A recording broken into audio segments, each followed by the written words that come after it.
everyone, it's Danielle over at DIYDanielle.com, and today we are going to set up the Boomr bin. This is from North Spore, and it's just an easy way to grow mushrooms. These are the regular boxes that you can get. You just routinely spray them. You have to be really on top of it, so you can't go on vacation in the middle where they will die off and you won't get any mushrooms. The Boomr bin, which is what I'm going to show you in a minute, actually has an automated system, so for the most part you can leave it to do its thing. Now I will say it uses a humidifier, so obviously if the humidifier runs out of water, you're gonna be out of luck. Yes, I'm gonna show you how to set it up, and I'm gonna also run this alongside it so you can see the difference between growing in a box like this versus growing in the Boomr bin with the automated system. So the automatic system has a mister or a humidifier essentially, and also a fan.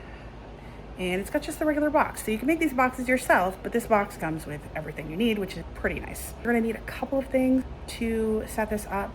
So you're gonna want some 70% isopropyl alcohol. Your nitrile gloves are to keep from you introducing bacteria or mold spores into your Boomr bin, and that prevents mold growth. The less you open your bin and the less you interact with it and put your dirty fingers in there, the less likely you're gonna have issues growing your mushrooms. Your first step is to install the fan. And there's actually a label on it that says you want the direction of the airflow, which should be into the bin. And there's a little piece of mesh that you're going to put on the inside. The screws screw in from this side, and you have some nuts on the other side that you screw in over there. You do this all before you set up your bin and before you sanitize it, but you will come back and sanitize it afterwards. Once you have those on, we're going to start by applying these little things. Just help keep the humidity in, and you can remove them or add them depending on how much humidity you want for your mushrooms. Your next step is to pop your sensor in. So this sensor helps determine how much humidity is in here, and then it connects to your humidifier to add more humidity as needed, or to stop the humidifier from running if not. So you're also going to run your hose from your humidifier into the, like, just the little rubber piece you can pop in here. It runs over to your humidifier, which I have inside here. And this piece is your control for your humidifier. And you want to set a high temp or a high humidity and a low humidity. Make sure they're not the same. It will have issues if you do. It'll just continuously run, if I recall. But if you set that, it'll keep it at that level, and you just have to make sure your water level is, you know, not empty. Put our isopropyl alcohol, pop a spray thing on top.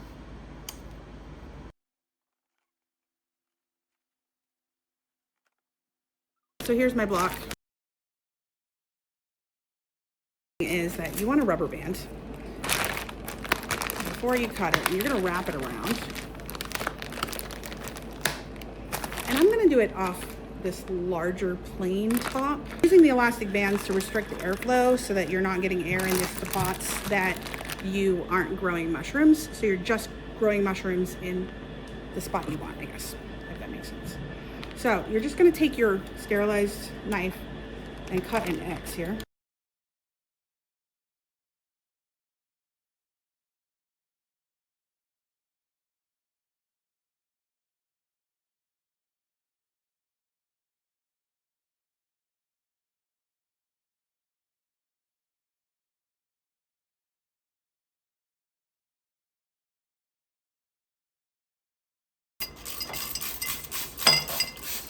So, but you can see we have some growth here, and I'm not sure I'm seeing anything on the blue oyster. Pink oysters, however, are coming on in pretty quickly.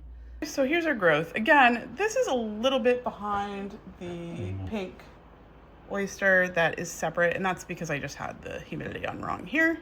But this is a little over a week of growth, most of which was not proper humidity. So you can tell it's going pretty quickly. And for the blue oyster, you can also see we're getting some growth here as well. And here we are for the pink oyster. Okay, so here are my blue oysters. As you can see, they kind of hit the top here. Not really sure how to handle that. And then these are the lion's mane. Based on what I'm seeing online, I need to wait a little longer to harvest.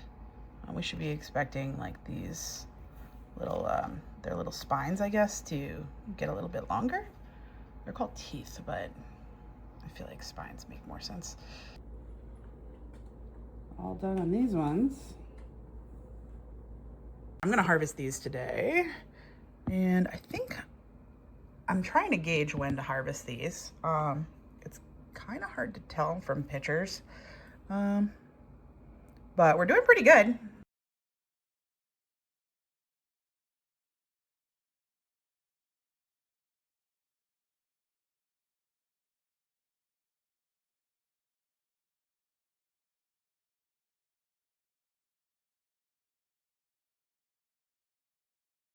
Just to show you what we harvested, here are the blue oysters. You can see they don't look so hot. I think I should have harvested them a little quicker. I don't know if I harvested the lion's mane too soon or not. I've got some that I left in there, but I thought it looked good. It was looking pretty large, and I figured I'd give it a try now.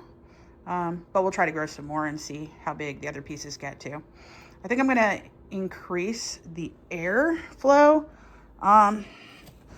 in the chamber. Just a heads up, you want to store these in a plastic bag. Or not a plastic bag, a paper bag. You don't want to store them in plastic because they it just won't keep them as well. So this is my second flush that I'm working on. Haven't had too many issues. The lion's mane might need a little bit of adjustment. I was looking today to see if I need to do something a little different, but the blue oyster is doing great. The box is also doing okay. The second flush hasn't gone as well for that one, but we're getting what we can from it. Definitely would do this 100% again. I love having mushrooms to eat that are fresh. It's really hard to get the ones that I want from the grocery store. Sometimes the farmer's market has them, but how awesome to be able to get them right in your house. And it's kind of a fun science experiment to do with the kids. Yeah. Definitely going to be buying some more blocks and maybe trying the substrate at the bottom. We'll see. The blocks aren't too much more expensive, so I might just go that route. But this has been a lot of fun, and I would definitely recommend it. And it's definitely quite quicker than some other options in terms of gardening. Mushrooms are fairly fast to grow, so that's very satisfying. Thanks so much for watching. Make sure to get your bin using my affiliate link, and I thank you so much for your support. Have a great day.